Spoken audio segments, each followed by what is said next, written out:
Bed की कमी से जूझ रहा बीएचयू का कार्डियोलॉजी विभाग। खबर उत्तर प्रदेश के वाराणसी से है, जहां बनारस हिंदू यूनिवर्सिटी के सर सुंदर चिकित्सालय का कार्डियोलॉजी विभाग पिछले 9 महीनों से बेड की कमी से जूझ रहा है। हृदय रोग विभाग के विभागाध्यक्ष डॉक्टर ओम शंकर ने बताया कि हृदय रोग विभाग में बेड की कमी के चलते पिछले 9 महीनों से 12,000 से ज्यादा रोगी अस्पताल में भर्ती नहीं हो पाए, जिससे कई रोगियों की मौत हो गई। सरकार ने हृदय रोग विभाग के विस्तार के लिए धन आवंटित किया था, जिसमें नई बिल्डिंग में 41 बेड बढ़ाए जाने थे। प्राप्त जानकारी के अनुसार हम आपको बता दें कि उस बेड को चिकित्सा अधीक्षक प्रोफेसर के गुप्ता हृदय विभाग को नहीं दे रहे हैं। उनका कहना है कि पुरानी बिल्डिंग में हृदय विभाग में जो 45 बेड है उसे मेडिसिन विभाग को सौंप दे,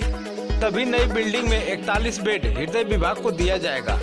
जहां हृदय विभाग में बेडों को बढ़ाने के लिए सरकार ने धन आवंटित किया था, वहां चिकित्सा अधीक्षक हृदय विभाग के बेडों को और कम करना चाहते हैं। आइए देखिए कार्डियोलॉजी विभागाध्यक्ष हुआ हमारे स्टेट मीडिया संवाददाता सुनील कुमार यादव के साथ खास बातचीत। नमस्कार, सुनील कुमार यादव के साथ आप देख रहे हैं स्टेट मीडिया न्यूज। इस समय हम बीएचयू हॉस्पिटल में मौजूद हैं। हमारे साथ हैं बीएचयू हॉस्पिटल कार्डियोलॉजी के विभागाध्यक्ष डॉक्टर ओम शंकर जी। हम इनसे आज बात करेंगे। ये जो है पढ़ाई के दिनों से ही देश की व्यवस्था सुधार में जो है इन्होंने अपना योगदान काफ़ी दिया है, और जो है यहाँ पर बीएचयू में जो सुविधाएं इन्होंने सरकार से मांग करके कार्डियोलॉजी विभाग की सुविधाएं बढ़ाई हैं इन्होंने, उस मामले में हम आज इनसे डॉक्टर साहब से जानेंगे कि आपने जब से यहाँ जो है आपने कार्यभार संभाला है तब से यहाँ की व्यवस्थाओं में क्या सुधार आपके द्वारा कराया जा चुका है। डॉक्टर साहब, सबसे बड़ा सवाल ये कि आप यहाँ जो है बता रहे हैं कि 2011 से कार्यरत हैं, तो 2011 से अब तक आपने क्या बदलाव जो है यहाँ पर लाया है? देखिए, जब 2011 में मैं बनारस हिंदू यूनिवर्सिटी में हृदय रोग विशेषज्ञ के तौर पर अपनी नियुक्ति की थी, उस समय बनारस ही नहीं बल्कि आसपास के ज़िलों, राज्यों और यहाँ तक बिहार तक में एंजियोप्लास्टी जैसी सुविधाएं उपलब्ध नहीं थी। बनारस हिंदू यूनिवर्सिटी में काफ़ी मशक्क़त के बाद हमने पहली एंजियोप्लास्टी की, और उसके बाद पूर्वांचल सहित छत्तीसगढ़, झारखंड, मध्य प्रदेश, इस तरह के आसपास के जो पिछड़े राज्य हैं और इलाके हैं, वहाँ पर एंजियोप्लास्टी की सुविधाएं शुरू हुई। एंजियोप्लास्टी के बाद हमने अन्य ऑपरेशंस भी यहाँ पर शुरू करवाए। हृदय विभाग की बीमारियाँ होने वाली जो है अन्य बीमारियों से थोड़ी भिन्न होती है, और इसमें जीवन और मौत के बीच का फासला जो है बहुत कम होता है। और 100 साल जिस विश्वविद्यालय को बने हुए हो गया था, वहाँ पर उनका हृदय काफ़ी कमज़ोर था। तो जब हम यहाँ छात्र के रूप में पढ़ाई कर रहे थे, तब से ये अनुभूति हुई थी कि इस पिछड़े इलाके में गरीब और वंचितों के लिए जो है स्वास्थ्य की मूलभूत सुविधाएं हृदय संबंधित बिल्कुल शून्य या नगण्य की तरह है या नकारात्मक है। और बचपन से ही एक ऐसी ललक थी कि समाज में जो मार्जिनाइज्ड कम्युनिटी है, जो दबा कुचला समाज है, उसको भी मूल धारा से अगर आपको जोड़ना है भारतीय समाज के, तो उसके लिए शिक्षा से पहले स्वास्थ्य की आवश्यकता है। आत्मा थी जहाँ से हमारे स्वास्थ्य के मौलिक अधिकार की क्रांति शुरू हुई, और उसकी शुरुआत जो थी वो बनारस हिंदू यूनिवर्सिटी में, बनारस हिंदू यूनिवर्सिटी के जो सर सुंदरलाल अस्पताल और इंस्टीट्यूट ऑफ मेडिकल साइंस से इनको एम्स के रूप में विकसित करने के लिए पहले आंदोलन किया हमने। और उसके बाद हमने किस सन में सर? ये 2000 शुरुआत तो 2011 से शुरू कर दी थी, लेकिन आंदोलन जो है ये 2014 के मार्च में हमने शुरू की, और ये 15 दिन से ज़्यादा आंदोलन चला और उसमें हम आमरण अनशन किए, और उसके बाद 14 महीने हम सस्पेंड भी रहे। तो स्वास्थ्य के मौलिक अधिकार की जो लड़ाई है वहाँ से हमने शुरू किया, और उसके साथ हमने हमारी जो मांगे थी कि सरकार चाहे केंद्रीय हो या राज्य, कम से कम अपने कुल बजट का 10% जो है स्वास्थ्य के ऊपर खर्च करे, 10% जो है शिक्षा के ऊपर खर्च करे, और इस देश की जो बहुसंख्यक आबादी है, किसान है, उसकी मजबूती के लिए 10% खर्च करे अपने कुल बजट से। तो स्वास्थ्य उसमें सबसे पहला मसला था जिस पर हमने आंदोलन शुरू करा, और उसमें पहला था कि एक तो आप यहाँ पर एम्स बनाए। फिर यहाँ परेशानी आए तो फिर हमने कहा था कि बीएचयू से अलग एम्स बनाए अगर बीएचयू में कोई बनाने की दिक्कत है तो। और सरकार बाद में चलकर एम्स लाइक इंस्टीट्यूशन इस बनारस हिंदू यूनिवर्सिटी को बनाया, और लगभग 1000 के आसपास 1000 करोड़ के आसपास उन्होंने फंड भी दिए। जिस बिल्डिंग में आप बैठे हैं उस बिल्डिंग के अलावा 3 और बिल्डिंग है जो उन्हीं फंड से जिनका निर्माण हुआ। उसको हर डिस्ट्रिक्ट हॉस्पिटल को मेडिकल कॉलेज में कन्वर्ट किया जाए। ये हमारी मांगे थी जो सरकार आज जिस पर बात भी कर रही है। हमारी मांगे थी कि हर 3 से 5 करोड़ आबादी पर एम्स बने, जिसमें सरकार ने कई सारे एम्स बनाए। तो सरकार ने प्राइमरी हेल्थ सेंटर की बात हमने की थी, तो कुछ प्राइमरी हेल्थ सेंटर, कुछ उसके बदले वेलनेस क्लिनिक भी सरकार ने बनाए। तो सरकार कुछ सकारात्मक काम जरूर की है, और आयुष्मान भारत जैसी योजना उसी स्वास्थ्य के मौलिक अधिकार को देने के लिए सरकार ने कागजी रूप पर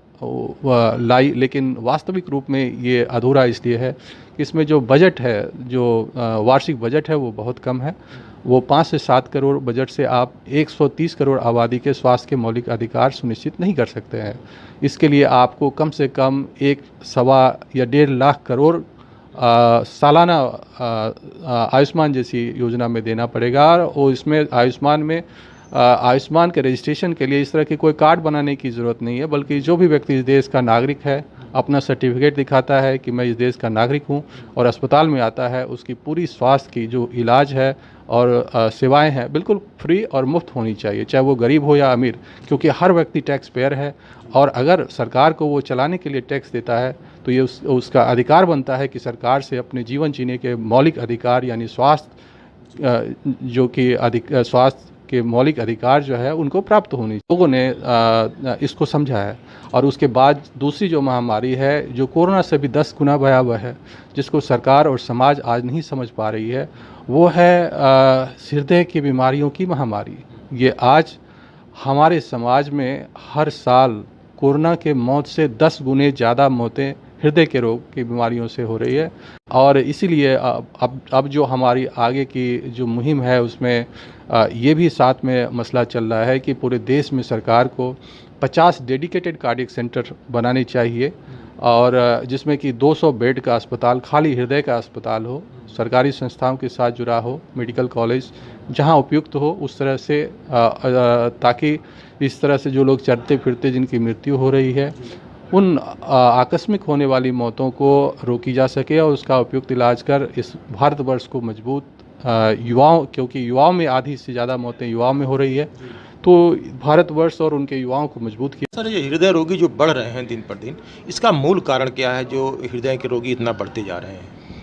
देखिए, हृदय की जो के रोगियों की जो संख्या है उसके बढ़ने के आपको अगर मूल कारण में जाना है तो आपको इस देश में और सामाजिक संरचना में आए बदलाव का अध्ययन करना पड़ेगा। नाम है, लेकिन वास्तविक रूप में अगर आप देखेंगे तो ये विकास कम और विनाश ज़्यादा है। अगर इसमें देखेंगे कि आप इससे पहले के भारत में, 90 के दशक से पहले के भारत में हर व्यक्ति के पास एक स्वच्छ हवा थी, क्योंकि यहाँ पर गाड़ियाँ कम थी, मोटराइज जो काम थे वो बहुत कम थे, लोग शारीरिक श्रम पर विश्वास करते थे और स्वच्छ खाना खाते थे, स्वच्छ हवा थी और लंबी आयु थी। अब 90 के दशक के बाद जब आपने औद्योगिकरण किया, यानी कि पाश्चात्यकरण के तरफ हम लोगों ने अपने देश को मोड़ा, तो इसमें हमारे खान पान, रहन सहन, आचार व्यवहार सब कुछ बदला उसके साथ। देखिए, पहले हृदय विभाग के पास कुल 45 बेड थे, और वो बेड लगातार संख्या में कम रहने की वजह से हम लोगों ने इस अस्पताल को मजबूत करने के लिए एम्स की मांग की थी, जिसके तहत सेवाओं का विस्तार होना था। तो 45 बेड पहले हृदय विभाग में थे और उसमें 41 बेड और जुड़ने चाहिए थे, यानी कि पुरानी बिल्डिंग में 45 बेड थे, उसमें जहां हम अभी बैठे हैं नई बिल्डिंग, इसमें 41 बेड भी आवंटित हैं हृदय विभाग के। लेकिन जो अधिकारीगण हैं जो आज जिसमें कि जिसके प्रमुख विलेन कह सकते हैं वो है चिकित्सा अधीक्षक प्रोफेसर के गुप्ता जी, जो कि भ्रष्टाचार के सत्यापित अपराधी हैं, जिनको कि पता नहीं क्यों उच्च पदस्थ अधिकारी गण उसको पाल कर रखे हैं, या फिर एक बार हटा देने के बाद भी उस अपराध की वजह से हटा भी दिए गए थे, फिर से बना दिए गए। वास्तविक तौर पर तो सिर्फ अगर कोई भ्रष्टाचारी आदमी को अगर फिर से बनाया जाता है कुर्सी पर, तो इसका मूल उद्देश्य भ्रष्टाचार फैलाने ही हो सकता है, क्योंकि आप किसी अपराधी से कोई संत की भाषा तो समझ नहीं सकते हैं। और चूँकि यहाँ पर कई तरह के निर्माण हो रहे थे, तो उसमें अलग अलग तरीके के पैसे बनाने का स्रोत था, और ये उच्च अधिकारियों तक पहुँचे, शायद इसीलिए उच्च अधिकारी जो है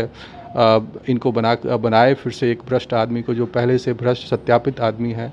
जिसके ऊपर ब्लड बैंक में अनियमितता की सत्यापित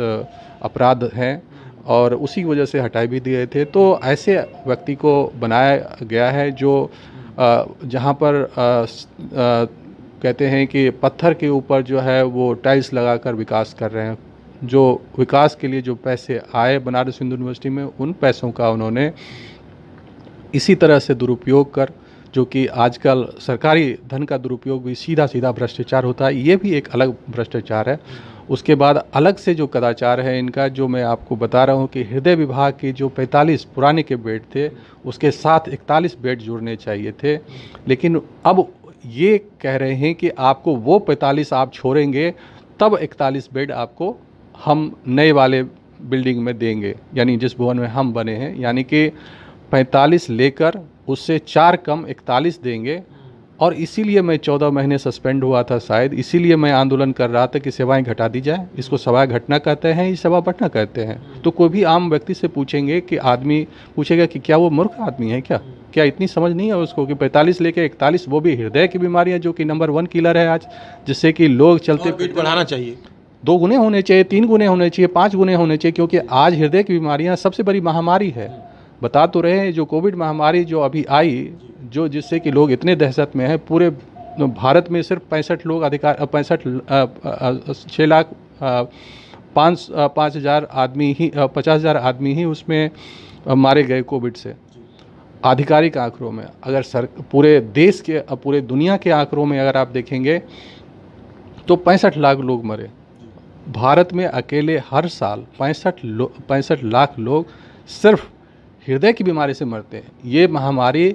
पूरी दुनिया में जितने लोग मरे हर साल इस देश में, उस महामारी से इतने लोग मर रहे हैं, और इतनी बड़ी महामारी पे हम चुप बैठे हैं। तो इसीलिए हमारा जो कहना था, तो ये विकास नहीं विनाश कर रहे हैं, और भ्रष्टाचार खुले आम बनारस हिंदू यूनिवर्सिटी में फैला हुआ है। पद का दुरुपयोग कर साजिशन हृदय रोगियों को पिछले 9 महीने से बना हुआ बेड जो नहीं दिए, इससे 12,000 से ज़्यादा रोगी अस्पताल में भर्ती नहीं हो पाए। उसमें से कईयों की मौत हो गई, कईयों ने कंप्लेंट दाखिल किए, और जिनकी मौतें हुई हैं उनके जिम्मेदार तो चिकित्सा अधीक्षक महोदय हैं, और उनको संरक्षण देने वाले इस यहाँ के कुलपति महोदय और अन्य अधिकारीगण हैं, क्योंकि उनको भी संज्ञान में सब कुछ है। इतनी सारी चीज़ें बार बार मुद्दा उठा रहा हूँ, चुपचाप मौन हैं और कुछ नहीं बोल रहे हैं। इस गुनाह के लिए उनके ऊपर समाज के द्वारा और पूरे देश के राजनेताओं के द्वारा आवाज़ उठाई जानी जरूरी है कि इस समाज के बेचारे गरीब और लाचार या कमज़ोर और बीमार व्यक्ति के ऊपर ये एक संगठित अपराध करके मास लेवल पर नरसंहार क्यों किया जा रहा है के ऊपर। उसके बाद भी अगर ये लोग नहीं सुनेंगे तो हमारे पास कोई विकल्प नहीं होने की वजह से हमने राष्ट्रपति महोदय, प्रधानमंत्री महोदय, स्वास्थ्य मंत्रालय और शिक्षा HRD मिनिस्टर को भी हमने इसी का एक पत्र फॉरवर्ड किया है, जिस पर शायद